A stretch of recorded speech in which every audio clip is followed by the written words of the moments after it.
2, 3, let's go! Assalamualaikum warahmatullahi wabarakatuh. Perkenalkan, kami dari kelompok 4 akan mempresentasikan tentang berbagai kebijakan pemerintah kolonial yang memicu perlawanan lokal. Perkenalkan, nama saya Marcelia Maharani Putri. Perkenalkan, nama saya Umi Messi. Perkenalkan, nama saya Ira Rahmati Dewi. Perkenalkan, nama saya Lia. Perkenalkan, nama saya Pinar Sara. Perkenalkan, nama saya Siti Mesaro. Kebijakan-kebijakan pemerintah kolonial yang memicu perlawanan lokal antara lain penerapan monopoli perdagangan rempah-rempah, campur tangan terhadap masalah internal kerajaan, arogansi pemerintah kolonial terhadap kerajaan pribumi, praktik diskriminasi terhadap rakyat pribumi, penderitaan rakyat akibat penerapan sistem tanam paksa, kebijakan pintu terbuka, dan politik etis. Tercatat dalam sejarah ada beberapa bangsa yang menerapkan praktik kolonialisme di Indonesia, antara lain pemerintah kolonial Portugis. Kekuasaan Portugis di Indonesia dimulai ketika berhasil mengambil alih Malaka pada tahun 1511 yang diperluas hingga menguasai wilayah Maluku. Pemerintah kolonial Portugis berlangsung hingga tahun 1641.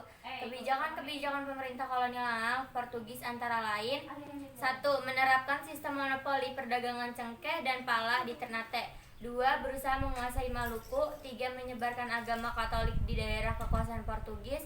4. Mengembangkan bahasa dan seni musik keroncong Portugis.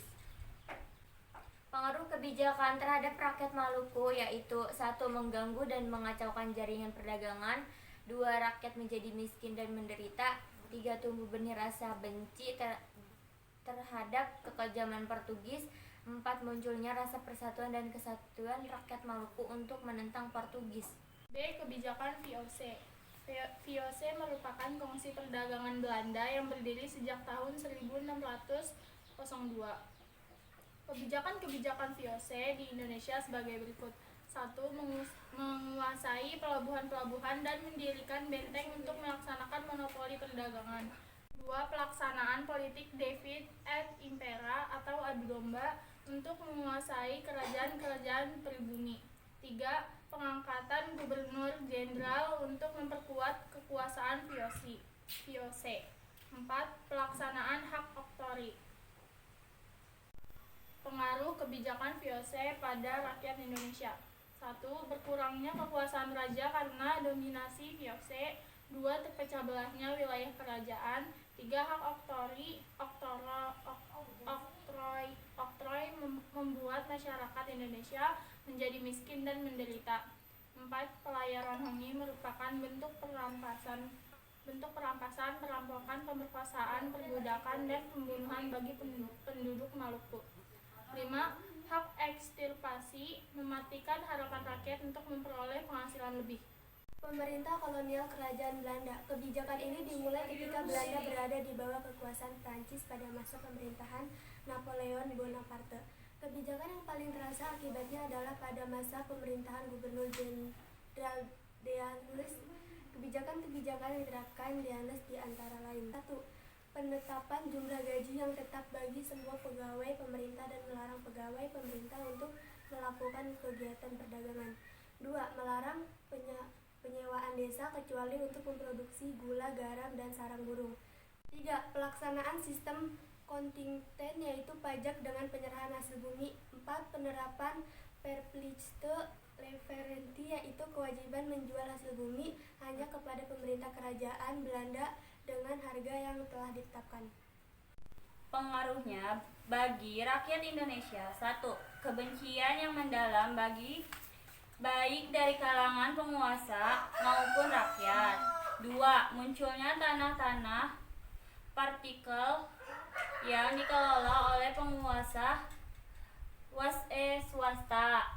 3. Kemiskinan dan penderita rakyat Indonesia yang berkepanjangan. Kebijakan pemerintah kolonial Inggris. Peristiwa menyerahnya Belanda kepada Inggris melalui perjanjian Tuntang pada tahun 1811 merupakan awal pendudukan kolonial Inggris di Indonesia. Thomas Stamford diangkat menjadi gubernur jenderal di Indonesia yang berkuasa dari tahun 1811 hingga tahun 1816 dan membawa perubahan berasas liberal. Raffles menerapkan sistem sewa tanah yang disebut juga dengan sistem pajak tanah atau land rate, di mana rakyat atau para petani harus membayar pajak sebagai uang sewa karena semua tanah dianggap milik negara. Kebijakan pemerintahan kolonial yang memicu perlawanan lokal. Monopoli perdagangan rempah-rempah. Pada tahun 1512, Portugis dalam pimpinan Antonio Abreu sampai di Maluku. Portugis memanfaatkan kesempatan dalam persaingan Ternate dan Tidore. Disambut baik rakyat Maluku karena mengira kalau Portugis akan membantu mereka. 1522, Portugis mendirikan benteng Saint John dan menuntut imbalan monopoli perdagangan rempah-rempah. Saat Portugis bersitegang dengan Spanyol, Ternate meminta bantuan pada Portugis. Syaratnya monopoli perdagangan rempah-rempah. Rakyat Maluku dirugikan, Portugis diuntungkan. Monopoli perdagangan rempah-rempah. Peraturan VOC dalam perdagangan rempah-rempah. 1. Privilege referensi penyerahan wajib hasil bumi. 2. Consignments atau membayar pajak berupa hasil bumi. 3. Ketentuan areal dan jumlah tanaman rempah-rempah yang boleh ditanam. 4. Ekstripasi atau menebang tanaman rempah-rempah. 5. Pelayaran hongi atau pelayaran. Monopoli perdagangan rempah-rempah. Hukuman terhadap para pelanggar peraturan monopoli disebut ekstripasi atau pembinasaan tanaman rempah-rempah miliki petani yang melanggar monopoli dan pemiliknya disiksa atau bisa dibunuh. Akibatnya penderita rakyat memuncak.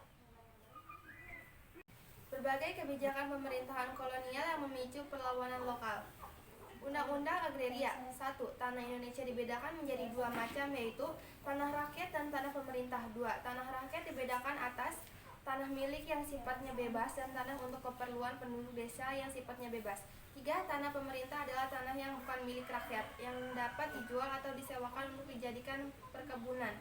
Undang-Undang Bula 1. Sewa hanya dapat dilakukan antara 1 sampai 2 tahun. 2. Uang sewa sebesar hasil dari 1 kali panen petani, kalau tanah itu dikerjakan oleh petani. 3. Investor asing wajib mengadakan perjanjian langsung atau kontak demi petani. Berikut ini beberapa perkebunan asing yang muncul di Indonesia. 1. Perkebunan tembakau di Deli, Sumatera Utara. 2. Perkebunan tebu di Jawa Tengah dan Jawa Timur. 3. Perkebunan kina di Jawa Barat. 4. Perkebunan karet di Sumatera Timur. 5. Perkebunan kelapa sawit di Sumatera Utara. 6. Perkebunan teh di Jawa Barat dan Sumatera Utara.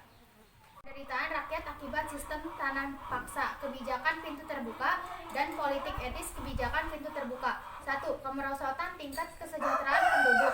2. Adanya krisis perkebunan. 3. Menurunnya konsumsi bahan makanan, sementara pertumbuhan penduduk Jawa meningkat cukup pesat. 4. Rakyat menderita karena masih adanya kerja rodi. Penderitaan rakyat akibat sistem tanam paksa, kebijakan pintu terbuka, dan politik balas budi.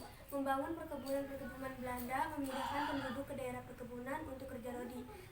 Stratifikasi dalam pendidikan. Sekian dari video kelompok